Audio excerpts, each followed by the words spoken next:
Bonjour à toutes et tous, c'est parti pour une nouvelle interview sur KinéoWeb. Le sujet du jour est crucial pour les kinés libéraux, mais également pour les ostéos et en fait tous les libéraux de santé d'ailleurs. Aujourd'hui, nous allons plonger au cœur du cahier des charges, véritable fondation à la création de cabinets. Alors, c'est un plaisir d'accueillir à nouveau Cédric de Impulsio Kiné pour nous en dire plus sur cet outil indispensable. Bonjour Cédric, alors pour ceux qui ne te connaissent pas, peux-tu te présenter ainsi que Impulsio? Bonjour à tous. En effet, on est déjà intervenu avec Impulsio sur KinéoWeb pour présenter un peu notre activité, voir tout ce que l'on fait. Impulsio, c'est tout simplement le fruit de mon expérience en tant que kiné libéral. Ça fait plus de 20 ans que je suis dans la kiné. Et je me suis rendu compte que dans notre domaine, quand on sort de nos études, on est fait pour être des soignants, des bons soignants, mais on n'a absolument aucune notion de création d'entreprise, de gestion d'entreprise, de toutes les problématiques que l'on peut avoir quand on se retrouve avec un cabinet libéral, puisque un cabinet libéral, c'est une entreprise. Il y a des problématiques d'entreprise, et ça, on n'est pas du tout armé à la sortie de l'école, à la sortie de notre cursus d'études, pour gérer ça. Et donc, fort de l'expérience d'une création de cabinet, d'une extension, de toutes les problématiques que j'ai pu avoir, je me suis dit, ce serait intéressant de combler ce manque dans notre profession. Et parce que les conséquences peuvent être importantes, ça peut être lourd au niveau financier, par exemple. Et donc, du coup, pour éviter tous ces écueils, j'ai eu l'idée de créer cette entité de conseil. Donc, Impulsio, c'est une entité de conseil en création, développement et optimisation des cabinets de kiné. Ok, super. Lors de cet accompagnement, tu commences toujours par une création d'un cahier des charges. Est-ce que tu peux me donner trois raisons principales pourquoi il est essentiel de mettre un cahier des charges en place lors de la création d'un cabinet? En fait, je me suis rendu compte déjà sur mon propre vécu quand j'ai créé mon cabinet et à la suite quand j'ai donné des conseils à droite à gauche à des confrères qui me demandaient mon avis, c'est que si on ne met pas en place un cahier des charges correct, le projet peut prendre plein de détours, on va perdre du temps et on le sait, dans le domaine de la kiné, les kinés en libéral travaillent beaucoup, font beaucoup d'heures souvent pour obtenir la rémunération qu'ils veulent. Et c'est un autre sujet, tout ce qui va être tarification de l'acte kiné, mais tu as t'as déjà fait des interviews sur cet élément. En fait, la mise en place d'un cahier des charges, c'est comme lors d'une construction, la mise en place du soubassement de la maison. Si on est sur des bonnes bases, on va pouvoir construire de manière sereine et solide. Souvent, quand il y a une idée de création de cabinet, les gens qui sont intéressés à créer ce cabinet ont une vague idée, tiens, de par leur expérience, de ce qu'ils ont pu voir à droite, à gauche, il y a des idées, mais il est important de bien les organiser parce que le nerf de la guerre dans la création d'un projet, c'est l'argent. Et si on n'a pas un bon cahier des charges, on peut perdre pas mal d'argent à droite et à gauche sur des choses que l'on n'avait pas prévues, qui s'avèrent indispensables, sur le choix des locaux qui ne seront pas forcément les plus adaptés. Enfin, plein d'éléments qui font que on risque de perdre des sous. Ok, très bien. Et quels sont justement les cinq éléments clés vraiment à inclure dans un cahier des charges pour un cabinet de kinésithérapeute? En fait, le plus important quand je rencontre des kinés qui ont l'intérêt, qui ont le projet de créer un cabinet, euh, quand on est en libéral, la création d'un cabinet peut se voir de deux façons. C'est soit une création pure, c'est-à-dire on veut aller sur une zone géographique et on crée un cabinet, ou ça peut être un cabinet existant que l'on a envie de faire évoluer. On est à l'étroit, on veut le faire évoluer. Donc, ce qui est important, c'est de bien voir avec les meneurs de projet quel va être le type d'activité qu'ils envisagent dans leur nouveau cabinet. Est-ce que ce sera plutôt de la kiné généraliste, entre guillemets, ou s'ils prennent des voies de spécialisation, parce que ce ne sera pas la même organisation des locaux, ce ne sera pas le même équipement, puisque avec Impulsio, on aide aussi au choix du matériel pour être le plus pertinent possible dans l'activité. Donc, premièrement, le type d'activité qui va être fait. Euh, il y a aussi un élément qui est important à prendre en compte, c'est le rythme de travail que veulent avoir les praticiens, parce que ben, du rythme de travail va découler les revenus qu'ils vont avoir, et des revenus qu'ils vont s'octroyer va découler le budget qu'ils pourront allouer au remboursement de leur projet. Donc, le rythme de travail, c'est important aussi. De savoir si quelle évolution ils veulent donner à leur cabinet. Est-ce que ben, ils sont un nombre figé, ils veulent pas en déroger, ou est-ce qu'ils ont envie de le faire évoluer avec d'autres associés ou collaborateurs? Est-ce qu'ils ont envie de développer des activités annexes? Parce que là aussi, s'ils décident de faire des activités type déconventionnées, ça peut être de la gym, du pilate ou tout ce que l'on voit à l'heure actuelle comme euh, activités annexes dans les cabinets de kiné, ce sera important aussi d'avoir cet élément-là par rapport au choix des locaux. Et ce qui sera aussi important, c'est de voir un petit peu, et c'est là que l'on intervient, c'est que par notre expérience chez Impulsio, on va challenger les idées qu'ont les porteurs du projet. Euh, Avant tout, l'élément, c'est, alors on peut faire du clé en main, on sait faire le projet de A à Z, mais la plupart du temps, on l'observe avec les personnes que l'on accompagne, ils sont motivés et passionnés par ce projet, et nous, notre rôle dans ces cas-là, ça va être de les challenger, de leur ouvrir les yeux sur toutes les problématiques qu'ils peuvent avoir, dont ils n'ont pas forcément conscience, et on est là pour leur montrer un petit peu, c'est comme une autoroute, on leur montre un petit peu les barrières et on les guide. Et on a un gros rôle à ce niveau-là sur le fait de challenger, les idées qu'ils ont, de les remuer dans tous les sens et de faire un brainstorming là-dessus. C'est très bien.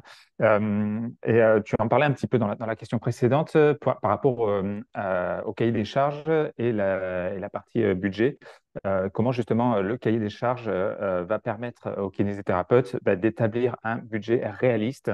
Tu en parles un petit peu dans les deux questions, mais c'est des choses très, très intéressantes et très pertinentes, je trouve. Donc, comment le cahier des charges peut-il établir un budget, aider à établir un budget réaliste pour la création du cabinet? Au sein d'Impulsio, on va participer aussi à l'établissement du business plan et du business model qui sera, parce que quand on crée un cabinet, ben, il faut aller faire souvent toc-toc à la porte d'une banque pour obtenir des financements. Et c'est là qu'on a aussi un rôle qui est important parce que plus la présentation faite aux banques va être carrée, va être structurée, plus ça va donner confiance aux banquiers.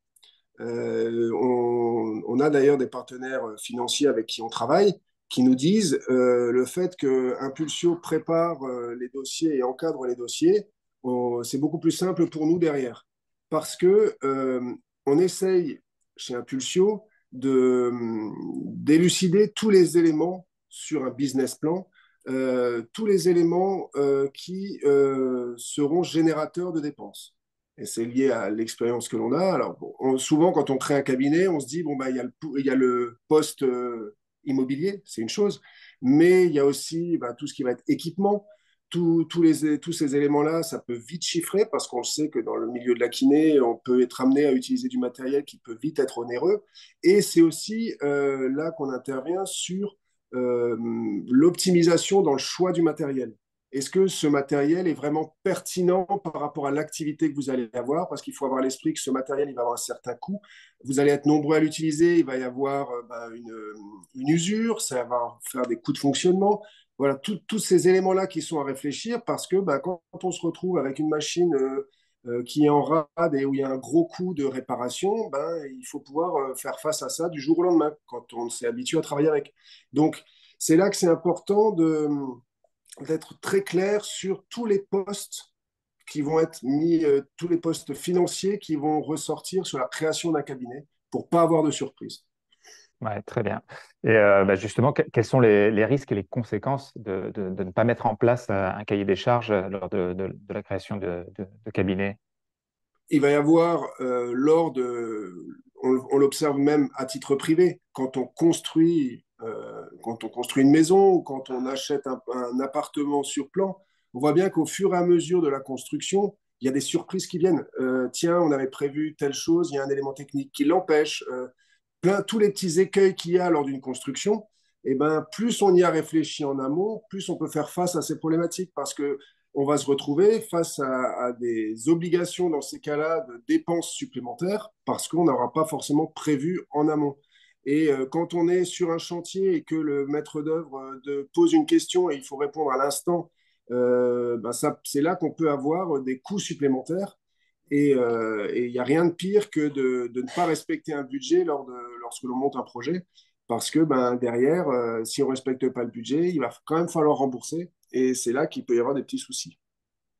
Donc, Ouais, la c'est très base de ces intéressant. Ouais. charges, c'est vraiment pour éviter toute surprise à la suite. On essaye de. Bon, alors, on ne peut pas toujours tout prévoir, mais on essaye d'avoir un minimum de zones d'ombre pour qu'il n'y ait aucune surprise, parce que ben, on est des soignants. Et pour être concentré et être de bons soignants, il faut avoir l'esprit à ses soins et il ne faut pas avoir l'esprit préoccupé par des problématiques financières. C'est très intéressant ce que tu dis, et d'ailleurs ça m'amène à la dernière question que je voulais aborder, c'est quels sont les avantages à se faire accompagner dans la mise en place de cabinets? Tu parlais des zones d'ombre justement. Qu'est-ce que tu peux m'en dire un petit peu plus sur les avantages de se faire accompagner? Qu'est-ce que ça permet de faire? Tout simplement, se faire accompagner par une structure comme Impulsio, c'est s'enlever tous les éléments de charge. On entend beaucoup parler de charge mentale à l'heure actuelle. Euh, c'est de pouvoir se concentrer sur son temps soignant et de se décharger de toutes les problématiques que l'on a lors de la création d'un cabinet. Alors, je le répète, nous, on est là pour accompagner. On peut tout faire, c'est pas un souci, mais souvent, les gens qui ont ce projet de création de cabinet, ils ont une flamme qui les anime et ils ont envie de participer à ce projet. Donc, nous, on est là pour vraiment les accompagner, mais c'est surtout de les décharger des problématiques pour qu'ils puissent se consacrer à leur job de kiné. Et comme tu l'abordais un petit peu aussi, ça permet d'avoir un petit regard extérieur aussi et des zones d'ombre que l'on peut avoir en analysant un projet. En fait, le fait d'avoir un regard extérieur avec quelqu'un qui a de l'expérience en plus à ce niveau-là, ça va soulever peut-être des problématiques.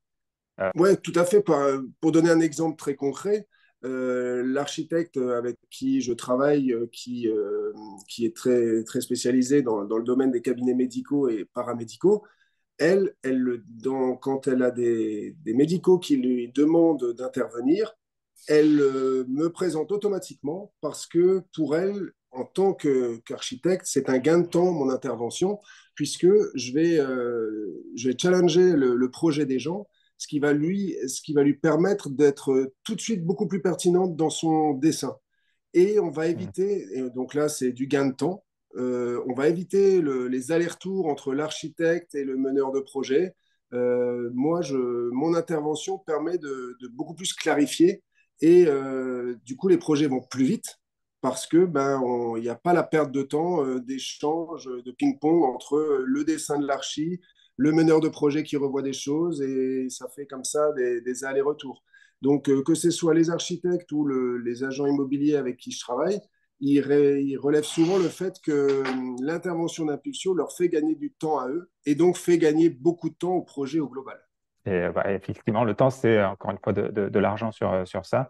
Donc, il y a vraiment cette idée de challenger aussi, de se faire accompagner. C'est aussi aller au-delà de ce que nous, on peut voir et des biais qu'on peut avoir aussi.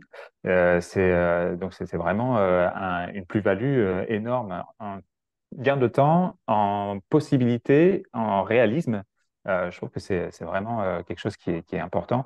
On en parle pour la création d'entreprise, mais c'est vrai pour beaucoup de choses au final, de se faire accompagner. Si on veut reprendre une activité sportive, par exemple, ça fonctionne aussi. Si on veut avoir un régime alimentaire plus agréable, ça fonctionne aussi. En fait, c'est souvent, on a envie de faire les choses seul, mais se faire accompagner, ça va tellement plus vite. Il y a un dicton d'ailleurs qui dit seul on va plus loin, mais pardon, seul on va plus vite, mais accompagné on va plus loin.